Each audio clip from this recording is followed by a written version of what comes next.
So 25 years old, don't worry. Any mistake is an income, is a wonderful revenue for you. So I told myself and told my young people, before 20 years old, be a good student. When you do entrepreneur, just learn some experience. Before 30 years old, follow somebody. Go to a small company. Normally in a big company, it is good to learn processing. You are a part of a big machine. But when you go to a small company, you learn the passion, you learn the dreams. You learn how to do a lot of things at one time. So before 30 years old, it's not which company you go, it's which boss you follow. It's very important. A good boss teaches you differently. And from 30 to 40 years old, you have to think very clearly, you're working for yourself if you really want to be an entrepreneur. When you're 40 to 50 years old, you have to do all the things that you are good at. Don't try to jump into the new area. It's too late. You may be successful, but the rate of dying is too big. So 40 to 50, think about how can you focus on things that you are good at. But when you are 50 to 60 years old, work for the young people. Because young people can do better than you. So rely on them, invest on them, making sure they're good. So when you are over 60 years old, spend time for yourself. On the beach, sunshine, right? It's too late for you to change normally. But this is my advice to the young people. 25 years old, make enough mistakes. Don't worry. You fall, you stand up. You fall, you stand up. Enjoy it. 25 years old, enjoy the show, enjoy the show. I did not have a rich father. Tried 3 times for university, all failed. I applied for Harvard for 10 times, all failed. They don't even want to see me. For the last time, I went to the teachers' college, which was considered the 3rd or 4th class of my city. So I applied jobs for 30 times, got rejected. It was so difficult at that time. I was so frustrated because I taught in the university. My pay was $10 a month. Because I could not find a good job in 1994. Discussed that I'm going to do something called internet. And 23 of them against it. They said, this is a stupid idea. We have never heard about internet. And you know nothing about computer. And I never thought I was smart. Nobody believed that I could be successful. Because everybody say, well, this guy think differently, think crazily. They think about something never work. I tried to borrow $3,000 from the banks. Took me 3 months, but I still cannot get it. We talked to over 30 or 40 venture capitalists. Everybody said, no, forget it. A lot of people said Alibaba is a terrible model. As I said, I believe it. I think this thing could be big. I never thought it would be that big like today. But I believe that something is waiting for me there. And I have to work hard to prove myself. That was the tough experience. So we gathered $50,000 from 18 founders. We started. For the first 3 years, we did not have even $1 revenue from our business. It was not easy. Why it keeps us going ahead, going forward? Because I received lots of email of thanks from the customer. They say, this is such a great thing. We cannot pay you, but this thing helped us. If you keep on helping us, one day you will be successful. And I believe this. Little by little, we build up our business. Little by little, we build up our ecosystem of the infrastructure. And now, after 16 years, we have an Alibaba group, we have a Tmall group, we have a Taobao group, we have Alipay. And people said, you are so smart. How could you make a company like that? Bill Gates, Warren Buffett, Jack Welch, Larry Page, Mark Zuckerberg. The difference between those people and other people, they are always optimistic for the future. They never complain. They always try to solve the problems of the others. When you're optimistic, it's always opportunity. People, same here today. Jeff, where is the opportunity? I don't have a job. I don't have this. I don't have that. We are at the best time of this century. The best assets you have is that you are young. Don't complain. Let the other people complain. The opportunity always lies where people complain. Think about how you can make things different. Is there anything I can do that make the difference? And then when you think about this, start to do it. I saw a lot of people, young people, have fantastic ideas every evening. But in the morning, they go to the office same again. Being an entrepreneur, you have to do the things before the other people do. You have to wake up before the other people wake up. You have to be more brave than the others. Use instinct. Everything you do is to the need of the customer. To everybody, to any person, tomorrow is new. Make the move, make the action. Whether investors believe it this or not, whether your friends believe it or not, whether your parents believe it or not, that's not important. You believe it, your team believe it, and work day and night on this. That's how the things happens. Make enough mistakes. You fall, you stand up. Any mistake is an income, is a wonderful revenue. Don't worry about the money. Money follow the people. People should follow the dreams. If you have a dream, just to go ahead. I think nobody can conquer the world. We only can serve the world. Either work for the others or work for yourself. And I choose the way, work for myself.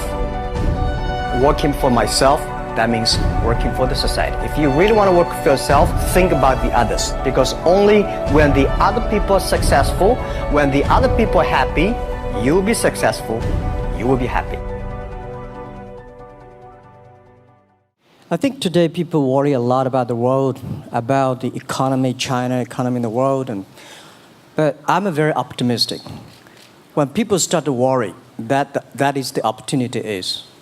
I worry about the blood testing, and she created good things. And I think great innovations, great companies always happen in the tough times. Life's like the music. You have up, you have a down, you have a long, you have a short notes. And I like your American movie. Life is like a box of chocolate. You never know what you're going to get, right? So I'm pretty optimistic.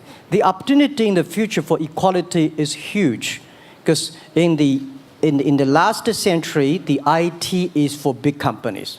The globalization is for big companies. But now with the technology, we can serve those 80% of the companies that never been served. We can serve the 80% of the young people that have never been served. Technology for internet is so cheap, so easy to use. One of the reasons why we grow in China e-commerce so fast, much faster than the USA, because our infrastructure of commerce in China was too bad. When it is too bad, something happens and goes. Today we are working on the rural areas of China. I can never imagine that China, about 800 million people still live in the rural areas, are farmers. And there are about close to 200 million people. Their income is less than $1 per day. And before the internet, it's impossible for these guys to reach the PC because it's so difficult. Even people like me, I don't know how to use a PC. But now 80% of the farmers, those people using mobile phones. When I have the mobile phones, the internet, the data, things change a lot. So I'm excited about the future. People always worry. I love the young kids sitting there and talking about the dream, the hopes, because if they have the hope, we have the hope. That's what I believe. And let's just take what you do.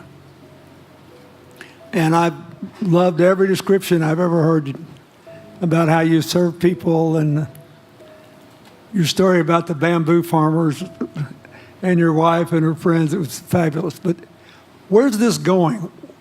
What are you going to do? What are your plans to maximize the use that people in remote rural areas of China can make of their cell phones besides ordering your products? How are you going to get it? Are you going to get them in the banking system through cell phones? How? Well, we never know that we can grow so fast. In the past 5 months, we covered 4,500 villages. And these people, normally they use in very traditional way.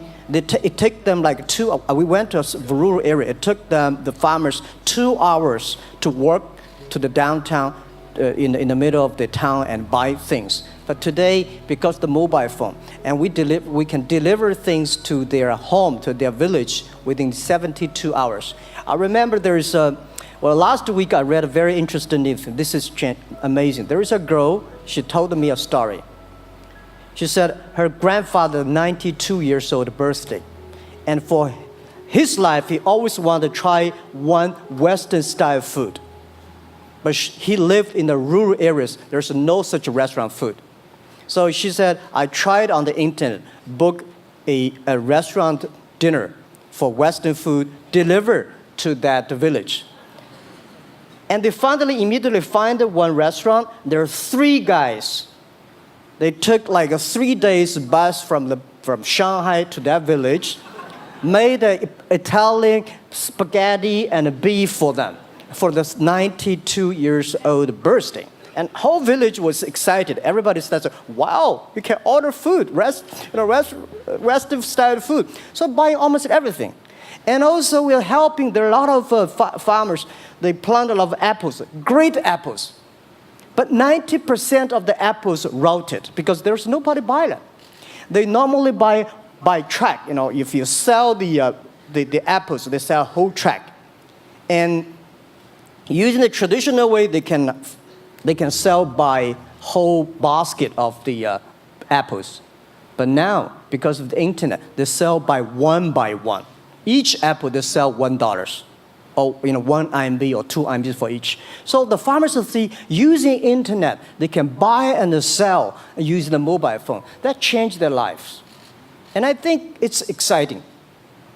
And people need examples when they see, my neighbor made money through online to selling things. My neighbor buy much interesting things online. People start to learn. And more people start to buy the mobile phones. We cannot make all the mobile factories to sell phones to them. Only they know the mobile phone really works, helping change their lives, they start to buy the mobile phones. Just one more question. And then, do you think this will make the current problems like the current problem in China less likely? That is, if we'll have more market information and the market will drive where the investment goes instead of the government trying to make judgments about, I better build another housing development or office development here, there, or yonder, and you wind up with a bubble. If it comes from the bottom up, is it more likely that fewer bad things will happen? Yeah, I think last week I was in Seattle discussing about the China economy. I think you American people worry too much about the China economy. Well, you see, every time when you start to worry about China goes better. Every time you think China is in problem, we'll get better. But when you have to say, you have a high expectation of China always a problem. Like parents have the expectation of the kids, are the same.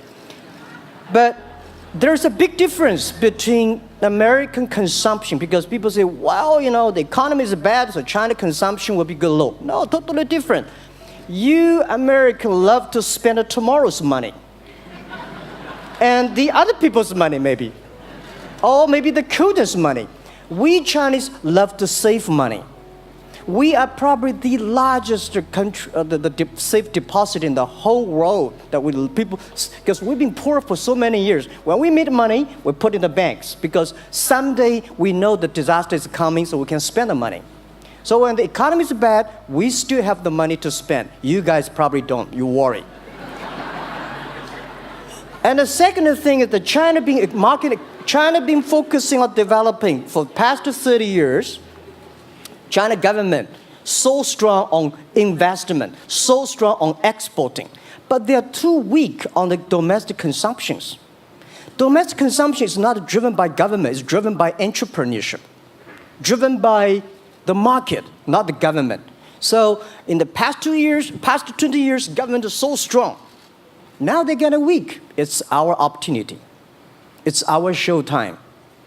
to see the market economy, entrepreneurship, how we can develop the real consumption. I think if the China developed the great consumption, we have a 300 million middle class. In next 15 to 20 years, we're going to have 500 million middle class.